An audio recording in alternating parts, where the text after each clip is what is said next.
भारतीय न्याय संहिता,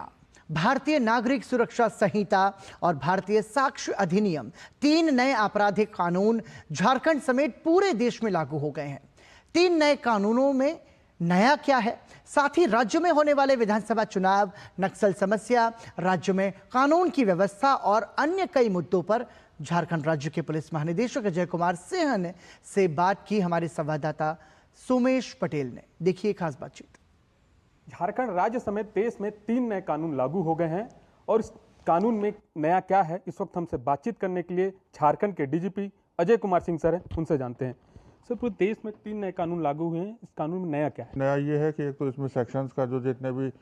धाराएं हैं उनमें चेंज हो गया है, नंबर वाइज उनमें चेंजेस हुए हैं और उसके अलावा कुछ धाराएं घटी हैं, कुछ बढ़ी हैं और उसमें सबसे ज़्यादा जो है वो फॉरेंसिक्स का और साइंटिफिक एड्स टू इन्वेस्टिगेशन उसका इसके अंदर इस्तेमाल करना, वो एक नई चीज़ इसमें प्रारंभ हुई है। सर, झारखंड के कुछ हिस्सों में अभी भी नक्सल समस्या बनी हुई, इससे निपटने के लिए किस तरह से प्रयास किया जा रहा है? मुख्य तौर पर ये समस्या अब जो सीमित है वो सारंडा और कोलान क्षेत्र, जो कि हमारा चाईबासा जिला पड़ता है, उसके अंतर्गत है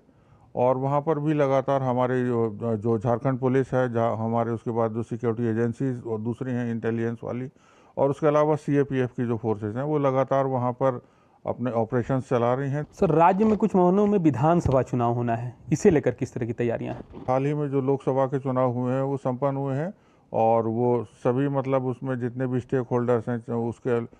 चाहे वो प्रशासन हो, चाहे पुलिस हो, चाहे नागरिक हो, लेकिन इतने साफ सुथरे और इतने मतलब बिना without any violence, without any incident, even कोई रिपॉल भी नहीं हुआ, तो बहुत ही अच्छे तरह से उनको मतलब अपना जो काम था उसका चुनाव का वो अंजाम दिया गया। तो झारखंड राज्य में कानून व्यवस्था को लेकर भी कुछ लोग सवाल उठाते हैं, इस पर क्या कहेंगे? जहाँ पर भी क्राउड होता है, क्राउड का मैनेजमेंट हो या जो चुनाव हो या बाकी जो चीज़ें हैं सब सामान्य रही हैं as compare to other states, जहाँ पर कि मतलब कुछ घटनाएं घटी थी वायलेंस वगैरह की भी, तो लॉ एंड ऑर्डर की कोई समस्या नहीं है। पूरे देश में सर जामताड़ा जगह है जहां पर साइबर क्राइम के मामले देखने को मिलते हैं, उस पर किस तरह से निपटारा किया जाता है? जामताड़ा के अलावा अब ये देश के दूसरे भागों में भी आसपास के राज्यों से लेकर के साउथ इंडिया तक फैल चुकी है और इसमें झारखंड पुलिस जो है लगातार इसमें अपने अपने जितने भी हमारे ऑफिसर्स हैं अनुसंधान करता है, उनको नई नई ट्रेनिंग दे रहे हैं। सर, एक अंतिम सवाल है, राज्य में ह्यूमन ट्रैफिकिंग के भी मामले देखने को मिलते हैं, इससे किस तरह से निपटा जा रहा है? को जहाँ काम धंधा बाहर मिलता है वो वहाँ जाते हैं, लेकिन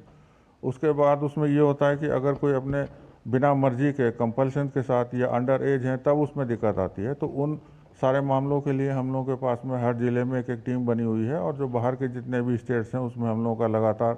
इंफॉर्मेशन का, सूचनाओं का आदान प्रदान होता है और बाकी एजेंसीज के साथ भी सब तालमेल चल रहा है। मेरे कैमरा सहयोगी विकास के साथ सोमेश पटेल, टीडी न्यूज़, रांची, झारखंड। भारत निर्वाचन